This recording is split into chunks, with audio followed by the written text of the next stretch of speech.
Hi, you're watching Reddit Confessions. Let's just get into it because I'm shaking as I write this. I haven't slept, I haven't eaten, and the house still smells like her perfume even though she left 14 hours ago. She stood by the door holding her phone like it was a plane ticket. She wasn't crying. I didn't want to. I kept trying to blink it away.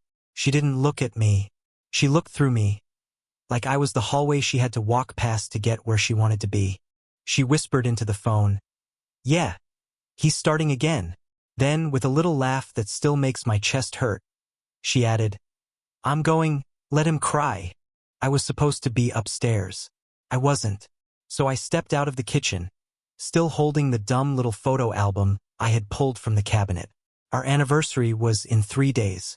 I had wanted to remind her of it, maybe show her that what we had still mattered. But all I said was, "All right, go ahead. But the second you step out that door, our marriage is over. Don't even think about returning." She froze. Not from guilt. Not from regret. It was annoyance. "You're being dramatic," she said. "Like always." Then she opened the door, turned back just once, and smirked, and walked out. She doesn't know that I saw the text message flash across her lock screen earlier. The one that said, "Room's ready." Where that red thing you had on last time's smiling face with horns. She thinks she's ahead of me, but I've already been to that hotel, and I left something for her there. I didn't go to the hotel to spy on her. That's what I told myself. I went for closure. Proof. One last nail in a coffin I didn't want to believe was real. But deep down I already knew. I wasn't going there to be shocked. I was going to finally accept the truth my gut had been screaming for months. I took a rideshare, just in case she was watching our driveway. Not that she cared.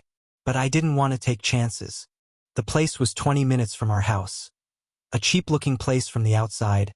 One of those chain hotels with beige curtains that never fully close, where everything smells faintly of bleach and disappointment. I stood in the lobby too long. Hands sweaty, pulse racing. I wasn't even sure what I planned to do. I didn't have a room key. I didn't have a plan. But then I heard it. Her laugh. God, I hate that I still love the sound of it. It's like my ears hadn't gotten the memo my heart did. She walked across the lobby wearing that same red top, the one from the photo we took in Charleston 2 summers ago. She was with him. I didn't see his face clearly. Just the back of his head, his hand on the small of her back. Like he owned her now. Like I was the past she was shedding. She didn't see me, but I saw everything. They checked in under the name Mrs. Daniels. That's not his last name. Or hers. I memorized the room number when the clerk handed them the card. 318. 3rd floor. I waited. I didn't go up there. Couldn't.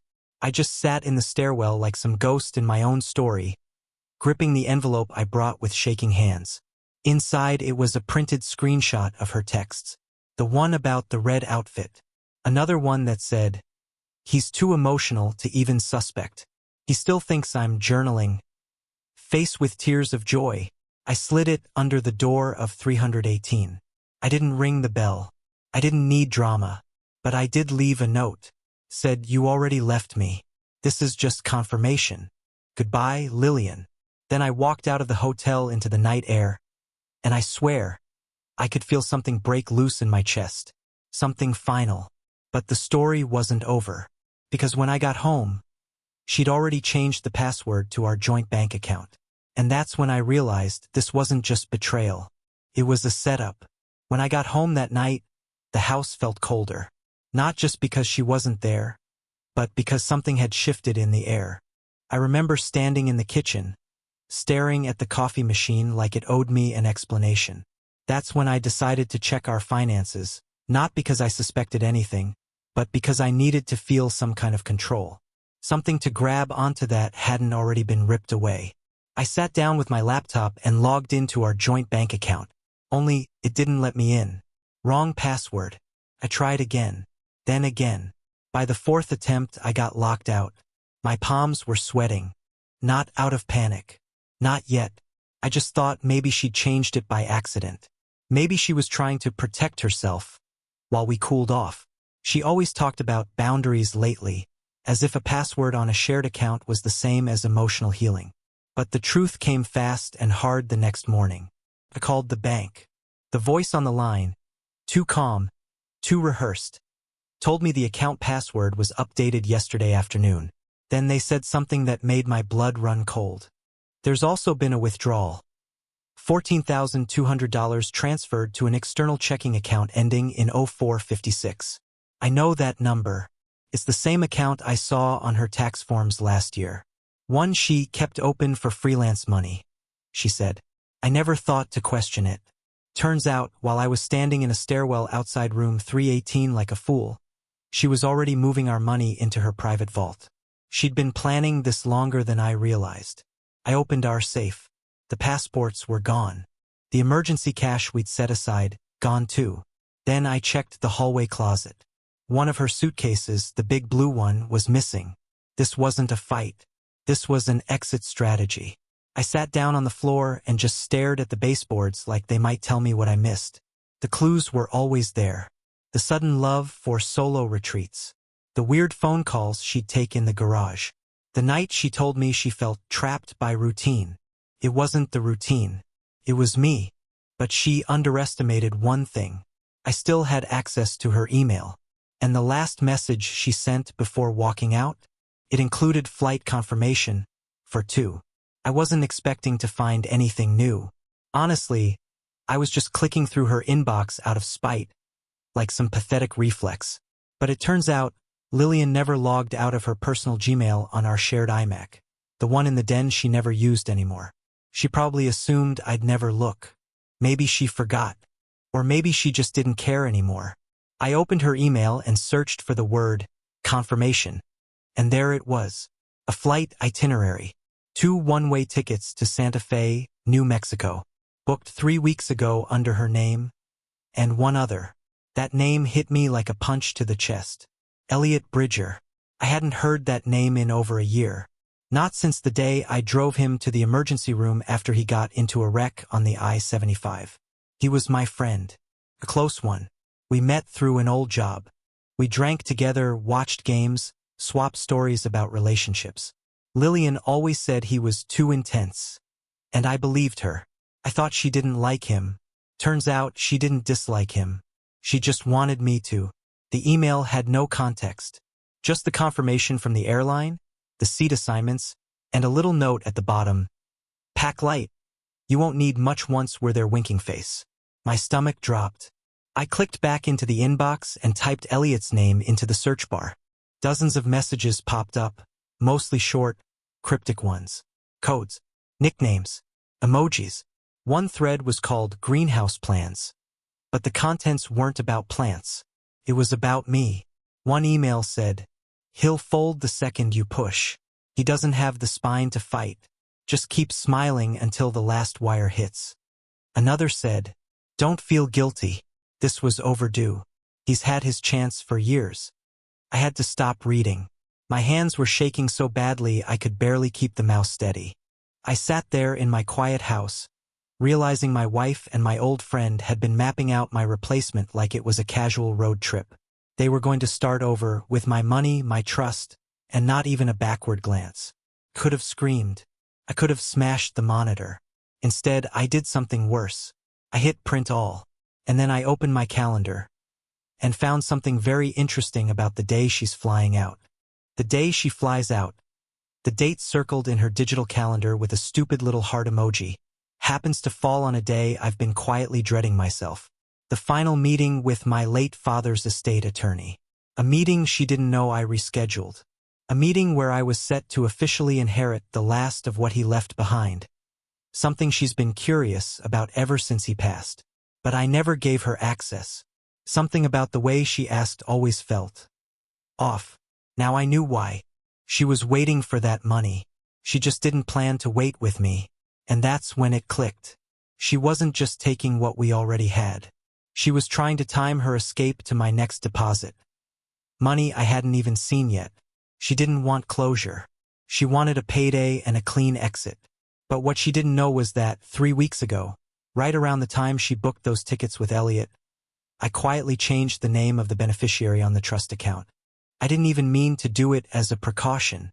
It was an act of impulse during one of those nights where she told me I was too sensitive and slept in the guest room after accusing me of killing her creative energy. That one quiet act, a change in a digital form, an updated name and address, might have saved me from financial ruin. The money would go to me and only me, not to our joint account, not to Mrs. Daniels, not to Elliot. But I wasn't done. I needed to know if they really thought I was that weak. So I did something I didn't think I was capable of. I emailed Elliot from a burner Gmail account, no name attached. The message was simple. She told me everything, and I know you booked the room, not her. He replied less than an hour later. No denial. Just, you have no idea what she's told me about you. I hope you're ready to be alone. That single line stuck with me more than all the texts and tickets combined. Because it wasn't just betrayal, it was strategy. They had coordinated every part of this. They were playing chess while I was busy trying to save a photo album. So I started my own game. The first move? Canceling the airport rideshare she scheduled on my credit card. The second? Booking a hotel room of my own, 2 blocks from theirs in Santa Fe. Not to confront. To watch. Because I want to know just how far she's willing to go before I take everything away. I checked into my hotel the night before their arrival. It was small, quiet, the kind of place with worn carpets and polite staff who ask no questions. Room 404. Ironically appropriate, like my life had become one long file not found error. I hadn't eaten, couldn't. My stomach curled every time I thought about what I was preparing to witness. That morning, I woke up early and waited across the street from their hotel. Coffee in hand, sunglasses on, hood pulled low. I told myself I wasn't doing anything wrong. I wasn't there to scream or confront. I wasn't planning to embarrass anyone. I just needed to see it, the confirmation that this wasn't some elaborate misunderstanding. That I hadn't imagined all of it. That I wasn't just paranoid. Like she used to call me during arguments that always ended with me apologizing for things I didn't understand. At 10:07 a.m., they pulled up in a black sedan. He got out first. Same arrogant stride. Same messy hair he always pretended was effortless. Then her, Lillian, in a white sundress I'd never seen before, laughing as she stepped out like they were on some honeymoon. Like the life we had built didn't even exist anymore. Like I had been a placeholder until someone bolder showed up. She leaned on his shoulder while he handed their bags to the valet. I didn't blink. I didn't breathe. But what hit me harder than seeing them together was what I saw in her eyes. It wasn't love. It wasn't even guilt. It was performance. Every touch, every smile, every toss of her hair. Rehearsed. Practiced. She looked like she was auditioning for her next life and nailing the role. I suddenly realized I'd seen that face before. Dozens of times. In our kitchen. In our bedroom. At my mother's funeral when she cried without ever wiping a tear. That was the moment it clicked. She never loved me the way I loved her. Maybe she tried once. Maybe not. But this version of her? She was a stranger in my memories. Retroactively rewriting the past without my permission. I watched them disappear into the lobby and felt something inside me hollow out. But not in the way I feared. It wasn't grief anymore. It was clarity. I wasn't the weak one in this story. I was the loyal one. The patient one. The man who stayed even when she checked out years ago. And now I had to decide if I would let them walk away clean. Because what she didn't know, what neither of them knew, was that I had already spoken to a lawyer. And my next move wouldn't be silent. I didn't follow them immediately. I waited until the next morning. I needed to give them time to settle into the illusion. Time to believe they had gotten away with it. That's the thing about people like Lillian and Elliot. They're only dangerous when they feel in control. Strip that away and they spiral. I wanted to see it for myself, not for revenge, but for closure. I deserved to witness their little fantasy crumble. At 9 a.m., I walked into the same cafe they posted from on social media. A filtered photo of 2 cappuccinos and a plate of overpriced croissants. I walked in calm, steady. No dramatics. No shouting. I took a seat at the counter and angled myself just enough to see their table in the corner. She was leaning over him, whispering something with a smug look on her face. He touched her knee like they hadn't ruined lives to be there. Took her 10 minutes to notice me. Her eyes locked on mine over the rim of her cup, and for a split second, her entire face drained of color. She blinked, as if trying to reset what she was seeing. Then she turned to Elliot, whispered something, and he turned around too. He smirked. That smug, infuriating smirk he always had when he thought he was winning. I just smiled. A real one. Then I stood up, pulled an envelope from my coat pocket, and walked over without a word. I placed it on their table between the two cappuccinos and leaned in just enough for both of them to hear me. "This is everything you thought I'd never figure out," I said. "You might want to read it before your flight back." They didn't say a word. Lillian looked like her brain was short-circuiting, calculating how much I knew, how much damage had already been done. Elliot had gone pale, his hand frozen on the spoon he was stirring. I didn't need to stay longer. I walked out without looking back. What was in the envelope?